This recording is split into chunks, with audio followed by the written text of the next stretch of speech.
was a little girl, I didn't think there was anything that I liked better than ice cream. Now I'm a big girl, and I've decided there's something I like better, much better. It's called the stuff. And believe me, enough is never enough. Alright, as you can see, tonight is Fright Night Friday review, and there are quite a few that I could have chosen from: Reanimator, Silver Bullet, Fright Night, or Return of the Living Dead, but I decided to go with The Right Stuff. Whoops, wrong title there. Not talking about the 1983 astronaut movie with Ed Harris, yeah, I can talk tonight. Ed Harris and Dennis Quaid. It's my year, 1985, and The Stuff is the movie I picked, starring Michael Morty as David Moe Ratford, Scott Bloom as Jason, Garrett Morris as Chocolate Chip Charlie, Andrea Marikovica, as I butcher their names as usual. She played Nicole. Paul Sorvino as Colonel Malcolm Gromer H. Spears, and it was directed by Larry Cohen. And basically what this movie's about is there's these two miners in the beginning, and one of them sees like this weird white, basically, stuff bubbling up from the ground near the mine where he's working. It kind of looks like marshmallow cream crossed over with the Blob, basically. And for some weird reason, he decided that he stuck his fingers in it and decided to try it, and it tasted really good. And so he gets a friend of his, who becomes his partner, I guess, and he tries to convince him to eat it. And he's like, "Are you eating snow? I'm not eating this." And so he tries it, and he goes, "Well, if that ain't snow," and they ended up tasting it. It's like the best stuff they've ever tasted. And so they figure they can go ahead and start selling this stuff just straight out of the ground. And after that, it cuts to Jason, who's played by Scott Bloom, as I said earlier. He's up during the middle of the night, and so he opens the fridge, and there's a container of the stuff in there. It was tipped over, and he sees it move back into the container. And of course, when he tells his parents and brother in the morning, they don't believe him. They think he's all crazy, and they try to get him to try it, and he refuses to taste it because he's telling them it's alive, and he doesn't want to eat it. It's something wrong with it. And he like knocks it out of his mom's hand and everything, and runs out of the house. And then we cut to like this scene right here where I have it pause. Michael Morty is David Moe Ratford, and his character, he's a former FBI, and he now does like company espionage and spies on companies and everything for other competitors, since gets their information, and he's trying to help other companies figure out the ingredients in the stuff. So he starts to investigate it, and during the investigation leads him to meet Nicole, who promoted the stuff, advertisements, and got it almost nationwide. Pretty soon it's going to be real big. Like everybody's eating the stuff everywhere you go. Ice cream places are like staying up late selling it, stores. And Jason, he goes to his store and like starts knocking down the displays and destroying it all, and he gets in trouble for it. And while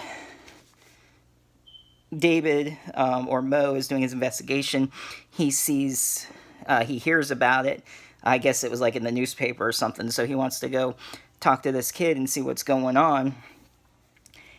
And when he picks him up, what happens, Jason's parents, again, he's grounded, and they're trying to get him to eat the stuff, and they're like now possessed, zombie-like, or the stuff gets inside of them, and just wants them to have more stuff. And I guess it might be like a blob creature that lives inside of them. They can also bust out of them and kill their host. So I guess you could say there's like some sort of alien parasites or aliens from the earth, or they never really explain too much of what the stuff actually is. But he tricks his family into eating the stuff. He puts shaving cream in the stuff container, and he gets out, and the father realizes what happened because Jason was like getting sick, and they knew the stuff shouldn't make him sick, that would be addictive. As it says, enough is never enough. And so when he runs out, he runs into Mo, who picks him up and saves him, and they go off and they go to the factory and everything, and they're trying to figure out what's going on. And Hobbs, or not Hobbs, I'm sorry, that's Chocolate Chip Charlie Hobbs, that Rutford had run into and was talking to him, and he used to own a chocolate chip factory, and they got rid of it, and the stuff is like putting them out of business and everything. And so while they're investigating this, they get attacked at the hotel and everything. They go to this town when they fly. I believe it was somewhere in Georgia, where everyone moved to from the one town, and nobody can figure out where the stuff comes from. That's why he was there, and he's wondering why everyone moved and how this stuff got passed so fast by FDA approval. And they're staying the night at this hotel, and the stuff comes out of the bed, so that's when they realize that it's alive and they need to figure out what to do. And Jason, while they're off doing their own thing, escaping, they had burned the stuff to get out of the hotel and everything like that. It just, I'm saying everything a lot tonight. Yes, everything happens in this movie. You think it happens. So they burn the stuff, and Jason goes off to the site where the mine where the stuff is bubbling up. Saying stuff a lot too, just a bunch of stuff, everything, stuff, and kind of like Rick from the Walking thing, doing things, stuff, and things. So anyway, as I'm rambling on here, after that, I keep getting their names mixed up here. Jason, he got stuck in one of the trucks inside where they suck up the stuff, and thankfully Mo and Nicole had saved him out of there. They steal the truck, and they got to shut this place down or try to warn people what's going on. And Mo, being in the formerly in the FBI, knows of like this colonel who is played by Paul Sorvino.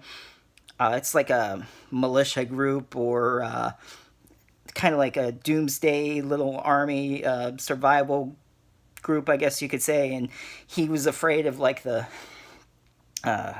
Russians or the KBJ or something taking over, and so he convinces him that the stuff is controlling people, and they have a plan to go into the radio station. Well, they attack the factory and blow up the rocks down there and everything. Everything and stuff everywhere. Stuff is flying. And they go to a radio station there to get the word out after they attack. And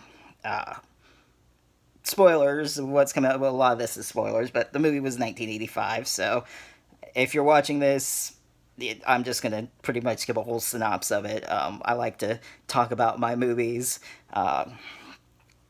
And so once they get out, the stuff leaves all the people in the factory and busting through them and killing them, and they're going off to the radio to warn people of what's going on. The truth finally gets out, and so people are starting to realize not to eat the stuff. They did believe them, and they even do like a narration. Nicole takes blame for promoting it, and there's still stuff that's secretly being banned, kind of like drugs or black market, because people still like eating the stuff. So it's, in a way, a little war between the stuff and society, the world, that's still going on. And what's really cool, which I won't spoil the ending, but some people get some revenge against in the company from Mo and the kid, because they think they're going to change the stuff into a different flavor. I forgot what they call it next, but they were just going to repackage the same stuff and add a different little bit of flavor to it. And so let's just say they get their own stuffing and quite deserts, or whatever the saying is, of what Mo and the kid Jason do to them. It's a really good ending. I liked what they did, and I think that they definitely deserved it. And so, if you want to see that, I definitely recommend watching this movie. If you weren't too turned off by my spoilers, I apologize. But that's my review. Next week, it was 90s Nightmares, so be sure to check out that. And until next time, if you're new to the channel, be sure to subscribe, hit that bell for notifications, and I'll see you next time.